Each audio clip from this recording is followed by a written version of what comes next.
देखो पहले क्या है, रेखीय आवर्धन ना। पहले देख लेते हैं रेखीय आवर्धन कहेंगे किसे। ठीक, तो प्रतिबिंब की लंबाई और वस्तु की लंबाई के अनुपात को क्या कहते हैं, रेखीय आवर्धन। इसे किससे प्रदर्शित करेंगे, स्मॉल एम से। ठीक, देखो ये हम बनाते हैं, ये हमारा है क्या, अवतल दर्पण।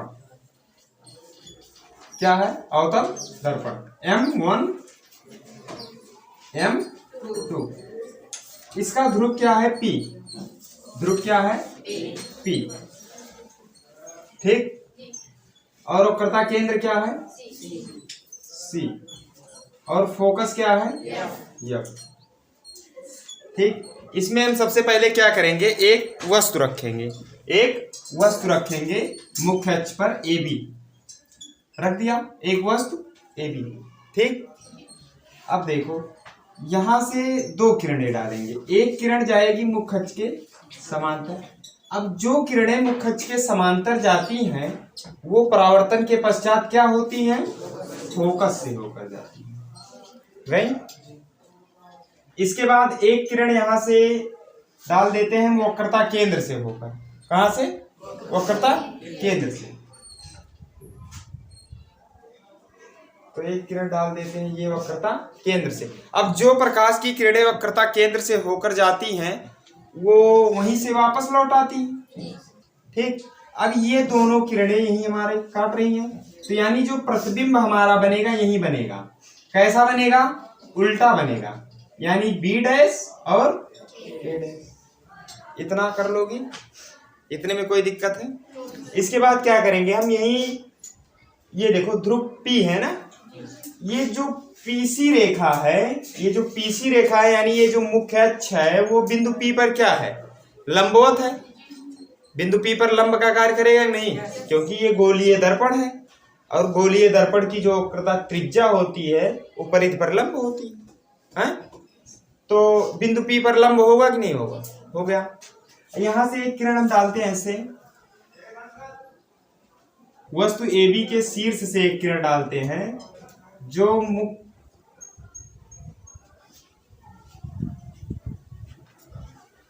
ध्रुव से होकर जाती है। अब ये देखो यहां से जा रही है तो ये ध्रुव है यहाँ। अब यहां से क्या होगा, परावर्तन होगा। तो ये परावर्तन होगा तो क्या होगा, इधर चली जाएगी नहीं भाई, ये अभिलंब का कार्य किया तो अभिलंब के दूसरी ओर से तो ही आती हैं प्रकाश की किरणें। परावर्तन के पश्चात ये ऐसे निकल गई, कही कि नहीं, बताओ, निकल गई। अब जो हमारा प्रतिबिंब बना है A dash B dash, A dash B dash, यही तो AB का प्रतिबिंब है। इतना काम कर लोगे, इतने में कोई दिक्कत है, इतने में दिक्कत नहीं है। तो बस डेरिवेशन में भी कुछ दिक्कत नहीं है। पहले हम परिभाषा लिख लेंगे कि प्रतिबिंब की लंबाई तथा वस्तु की लंबाई के अनुपात को रेखीय आवर्धन कहते हैं। इसे स्मॉल m से प्रदर्शित करते हैं। ठीक, इसके बाद अब हम इसका डेरिवेशन करेंगे। अब डेरिवेशन में हम क्या लिखेंगे, सबसे पहले इसको लिख देंगे जितना किए हैं, ऐसे शार्ट में लिखते हैं कि माना M1 व M2 अवतल दर्पण है जिसका ध्रुव P है, वक्रता केंद्र C, फोकस F। ठीक, उसके बाद नई लाइन से लिख देंगे कि मुख्य अक्ष पर स्थित वस्तु AB, मुख्य अक्ष पर स्थित वस्तु AB का प्रतिबिंब A डैश B डैश बनता है। क्या बनता है, A डैश B डैश बनता है। ठीक, इसके बाद हम क्या करेंगे, इसमें देखो ये वाला, ये इतना और ये इतना, ये देखो कौन सा कोण बन रहा है, आपतन कोण बन रहा है नहीं। ये हमारा आपतित किरण है और ये अभिलंब का कार्य कर रहा है। तो आपतित किरण और अभिलंब के बीच का कोण क्या कहलाता है, आपतन कोण। इसको हम लिख लिए I से, नाम लिख देते हैं ABC हो गया। मान लेते हैं यहाँ क्या है D, यहाँ क्या है D। तो ये हमारा क्या हो गया, आपतन कोण। ये क्या हो गया, परावर्तन कोण। ठीक, अब देखो पहले हम क्या करेंगे, यही नियम लगाएंगे कि आपतन कोण सदैव बराबर होता है परावर्तन कोण के। तो यानी यहां से क्या हो जाएगा, हम देखेंगे कोण BPA, कोण BPA बराबर B पी ए बराबर ए पी बी डैश, कोण ए पी बी डैश। क्यों? परावर्तन के नियम से। यही लिख देंगे परावर्तन के नियम से।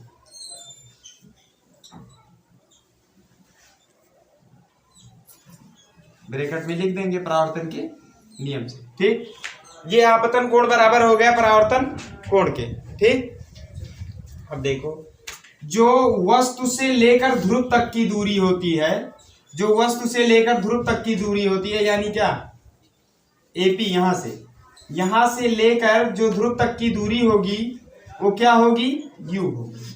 मतलब पी ए बराबर क्या होगा, पी ए बराबर क्या होगा, यू होगा। ठीक, चिन्ह सहित लिखेंगे। बाईं तरफ दूरी मापी जा रही है, मतलब क्या होगा, ये ऋण होगा। ठीक, पी ए का मान क्या हो गया, ऋण हो गया। उसके बाद पी ए डैश, ध्रुव से लेकर प्रतिबिंब तक की दूरी को किससे लिखते हैं, भी से। किससे लिखते हैं, भी से। ठीक, अब देखो भी हो गया, यानी पी ए डैश बराबर क्या, पी ए डैश बराबर भी। चिन्ह क्या रहेगा इसका, माइनस, क्योंकि बाईं तरफ ही प्रतिबिंब बना है। ठीक, और इसके बाद देखो ये क्या है, प्रतिबिंब की, सॉरी, वस्तु की लंबाई। वस्तु की लंबाई को हम लिख लेते हैं किससे, ए बी से। ए बी बराबर क्या हो जाएगा, वस्तु है ना, मतलब ऑब्जेक्ट, यानी इसको लिख लेते हैं ओ से। किससे लिख लेते हैं, ओ से। ओ हो गया। ठीक, वस्तु की लंबाई को हमने लिख लिया ओ से। और ये जो प्रतिबिंब की लंबाई है इसको किससे लिख लेंगे, ए डैश बी डैश बराबर आई, इमेज है ना। प्रतिबिंब की लंबाई को हम लोग किससे लिख लेते हैं, आई से लिख लेते हैं। ठीक, इतना बात समझ आ गया, इतना कर लोगे कि नहीं। वस्तु की लंबाई को ओ से यानी ऑब्जेक्ट, प्रतिबिंब की लंबाई को आई से यानी इमेज।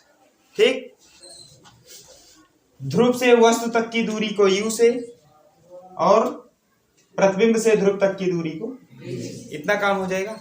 इतने में कोई दिक्कत। अब देखो, अब हम देखते हैं ये बड़ा वाला त्रिभुज ए बी पी और A dash B dash P में।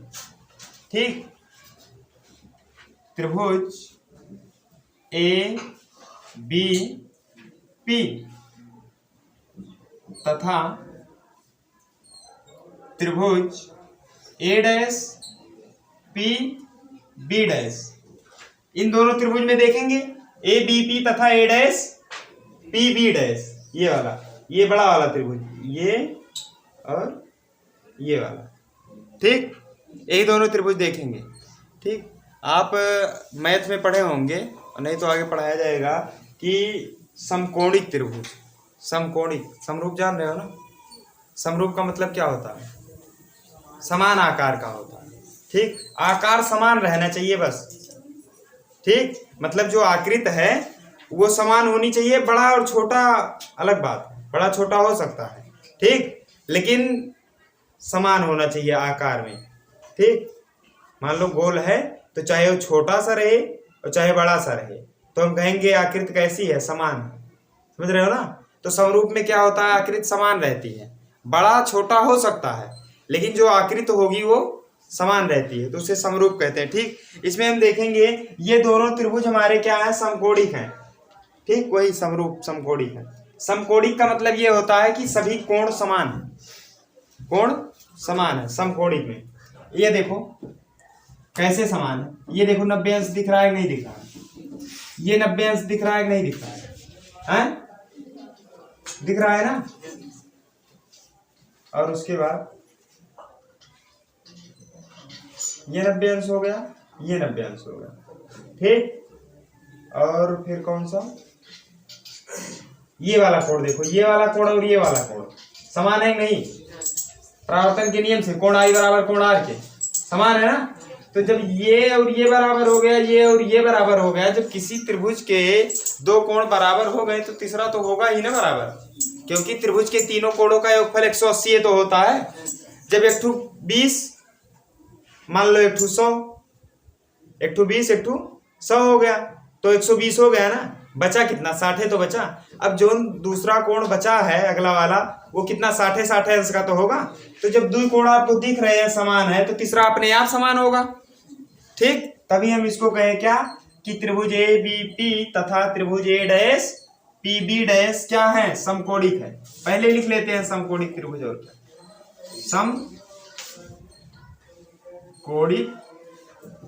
समकोणिक त्रिभुज ए बी पी तथा त्रिभुज ए डैश पी बी डैश।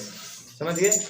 अब समकोणिक त्रिभुज में क्या होता है कि दोनों त्रिभुजों का पहले त्रिभुज का लंब बटे दूसरे त्रिभुज का लंब बराबर पहले त्रिभुज का आधार बटे दूसरे त्रिभुज का आधार। मान लो ये ए डैश बी डैश पी वाला ये देख रहे हैं तो इसमें क्या हो जाएगा ए डैश बी डैश, क्या हो जाएगा ए डैश बी डैश बटे दूसरा वाला त्रिभुज ये है ना, पहले त्रिभुज का लंब यही तो है और दूसरे त्रिभुज का लंब ए बी, तो पहले त्रिभुज का लंब बटे दूसरे त्रिभुज का लंब बराबर।